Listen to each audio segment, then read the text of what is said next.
আসসালামু আলাইকুম এভরিওয়ান, ঈদ মোবারক সবাইকে। কেমন আছেন সবাই? আশা করছি আপনারা সবাই ভালো আছেন। আমরাও আলহামদুলিল্লাহ ভালো আছি। সো ঈদের ব্যস্ততায় আমরা কোথাও বের হইনি। সো ঈদের তৃতীয় দিন আমরা গিয়েছিলাম আমার ননাসের বাসায়। আপনাদের সবাইকে এর আগেও আমি ভিডিওতে বলেছি, আমার ননাসের বাসা হচ্ছে পটুয়াখালীর কলাপাড়ায়, যেখান থেকে কুয়াকাটা খুবই কাছে। সো আপুর বাসায় যাওয়া মানে আমাদের কুয়াকাটা ঘুরতে যাওয়াটা মাস্ট একটা বিষয়। সো আপুর বাসায় আমার হাজব্যান্ড তার দুলাভাইকে ঈদ সালাম করেছিল এবং ঈদের সালামি হিসেবে আমাদেরকে ভাইয়া একটা কুয়াকাটা ট্রিপ গিফট করে। যাই হোক, সো আপুর বাসা থেকে আমরা 2 দিন বেড়ানো শেষ করে ঈদের 5ম দিন চলে যাই কুয়াকাটায়। আমরা আপুর বাসা থেকে দুপুরে লাঞ্চ করে তারপর বিকেলের দিকে বের হই কুয়াকাটার উদ্দেশ্যে। আর যেহেতু আমরা বাইকে করে গিয়েছিলাম, সো এখন আমরা কলাপাড়া থেকে কুয়াকাটা বাইকে করেই যাচ্ছি। আমাদের এখান থেকে কুয়াকাটা যেতে অলমোস্ট 30 মিনিটসের মতো লাগবে। সো চলুন এবার আমরা যাত্রা পথে রাস্তার সুন্দর সুন্দর ভিউ দেখতে দেখতে চলে যাই কুয়াকাটা।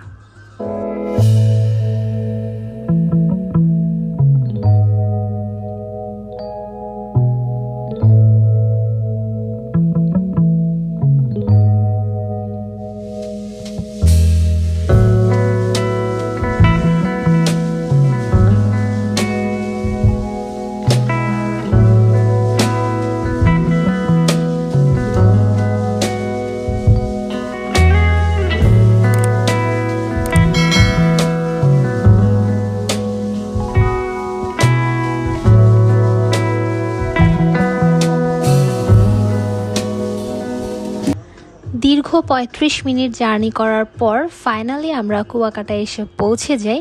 আরও যখন কুয়াকাটায় এসে পৌঁছাই তখন অলমোস্ট 4:15 বাজে।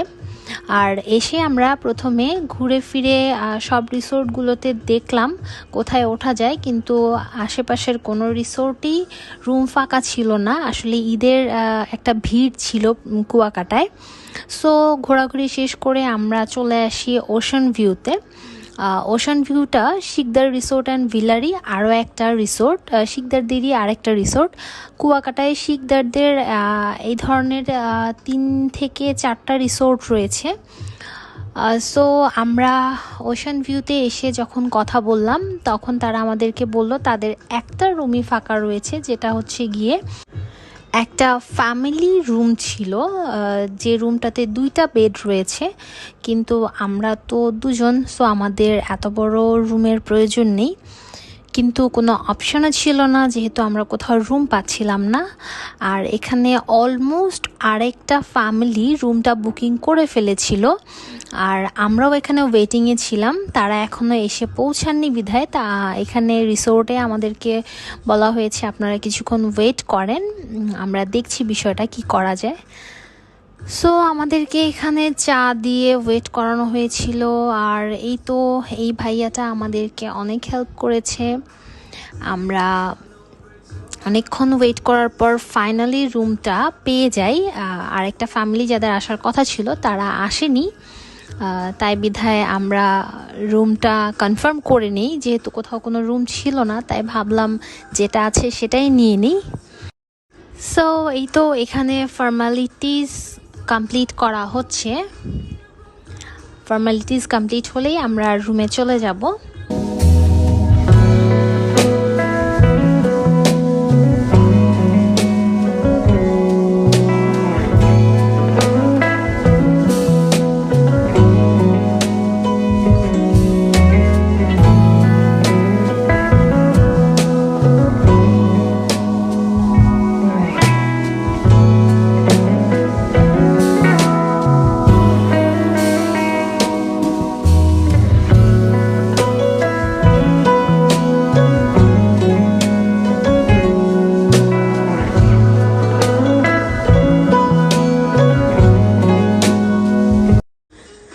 দীর্ঘ অপেক্ষার পর ফাইনালি আমরা রুমটা কনফার্ম করতে পেরেছি।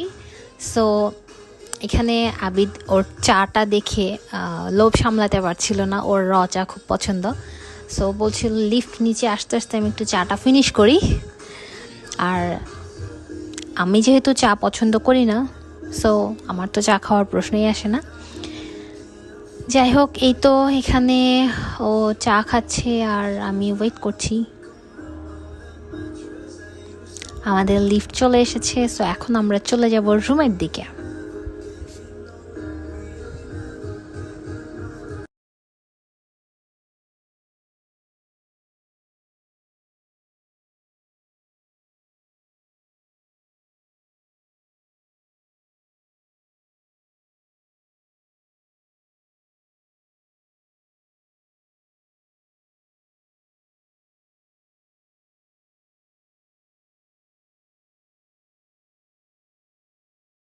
Number 7100, register number 341, our Wi-Fi password का Ocean View 123, Ocean View, Ocean View chemical noise.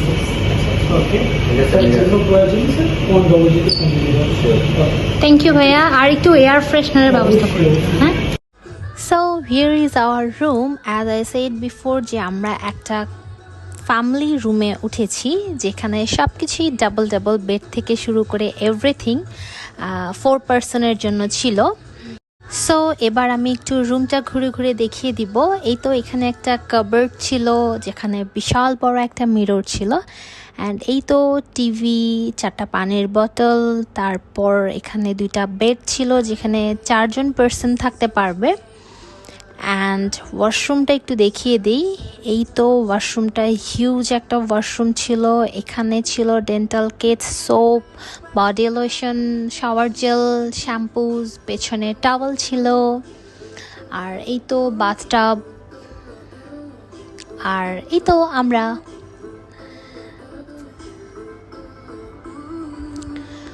So আমরা যেহেতু বিকেলবেলায় এসেছি, আমরা এখন আর বেশি একটা লেট করব না। আমরা একটু ফ্রেশ হয়ে তারপর সানসেট দেখার জন্য চলে যাব। আর এখানে একটা উইন্ডো ছিল, কিন্তু যেহেতু মিডলের একটা রুম ছিল, এই রুমে কোনো ব্যালকনি ছিল না। সো ফ্রেশ হয়ে এখন আমরা চলে যাচ্ছি সানসেটের জন্য। বেশি লেট করা যাবে না, বেশি লেট করলে আমরা সানসেটটা মিস করে ফেলবো। সো লেটস সি আমরা এখন কোথায় কোথায় যাই, এবং আমাদের সাথে থাকবেন। আর আপনারা যারা তখন ধৈর্য ধরে আমাদের ভিডিওটি দেখছেন, আপনাদের যদি আমাদের ভিডিওটি ভালো লেগে থাকে, প্লিজ আমাদের ভিডিওটিতে একটি লাইক দিয়ে দিবেন। আর আপনি যদি আমাদের চ্যানেলে নতুন হয়ে থাকেন, আমাদের চ্যানেলটিতে একটি সাবস্ক্রাইব করে দিবেন।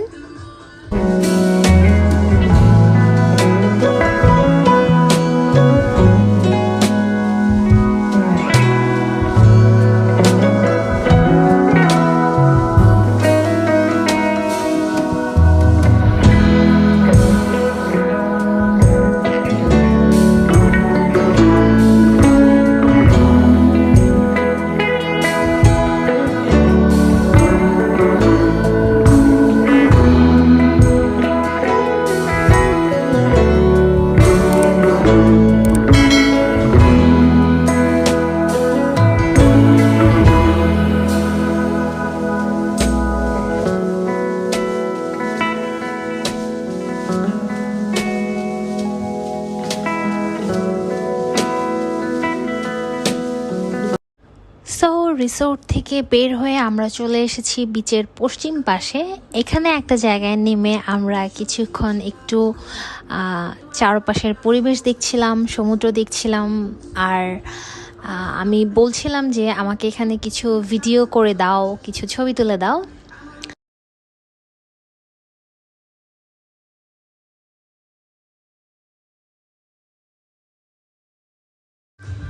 সো এখান থেকে নিচে ওই যে দূরে আমি কিছু পাথর দেখতে পাচ্ছিলাম। আমার মনে হচ্ছিল কেন যেন ওখানে ছবি খুব ভালো আসবে। সো আমি হাঁটতে হাঁটতে নিচে চলে যাচ্ছি, ওখানে গিয়ে কিছু ভিডিও করব আর কিছু ছবি তুলব।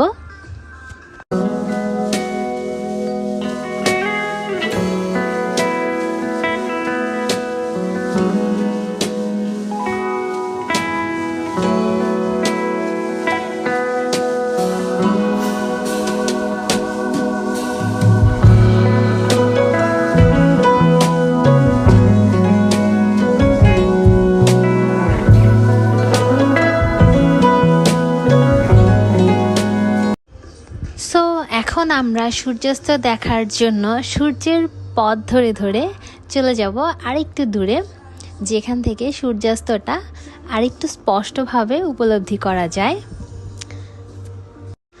সো দেখি কত দূর যাওয়া যায়। এবং হ্যাঁ, আপনারা যারা গাড়িতে করে আসবেন, আপনারা চাইলে মোটরসাইকেল ভাড়া করে অথবা অটোরিকশা ভাড়া করে চলে যেতে পারেন সূর্যাস্ত দেখার জন্য একদম বিচের অনেক দূর পর্যন্ত। আমরা এখন সামনে যেতে যেতে ভিউ দেখব এবং দেখি কত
দেখতে পারতাম।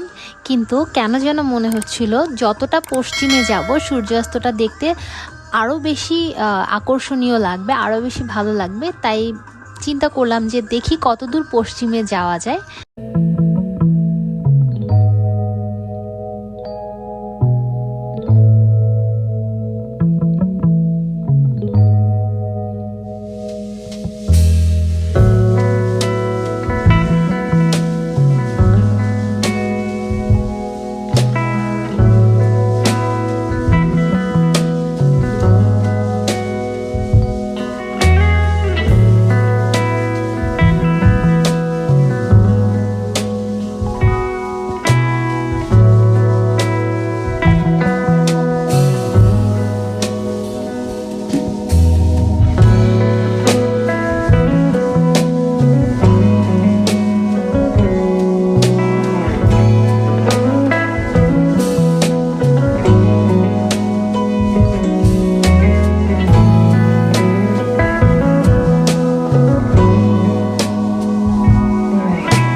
আমরা অনেক দূর চলে এসেছি একদম পশ্চিম প্রান্তে, যেখানে আসার পর একটা বাজারের মতো দেখতে পেয়েছিলাম এবং এখানে অনেকগুলো গাছ ছিল, গাছগুলো সম্ভবত মারা গিয়েছে।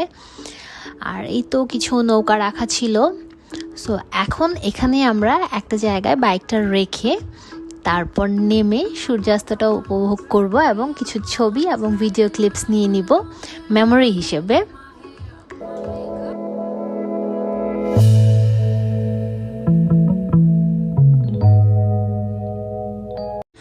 সো এখন আপনাদের সাথে সূর্যাস্ত দেখতে দেখতে এখানেই বিদায় নিব। আপনাদের যদি আমার ভিডিওটি ভালো লেগে থাকে প্লিজ আমাদের ভিডিওটিতে একটি লাইক দিয়ে দিবেন এবং আমাদের চ্যানেলটিতে সাবস্ক্রাইব করে দিবেন। আজকের মতো এখানেই বিদায় নিব। দেখা হবে পরবর্তী নতুন কোনো এক ভিডিও নিয়ে। ততক্ষণ পর্যন্ত ভালো থাকবেন, সুস্থ থাকবেন এবং আমাদের সাথেই থাকবেন। আল্লাহ হাফেজ সবাইকে।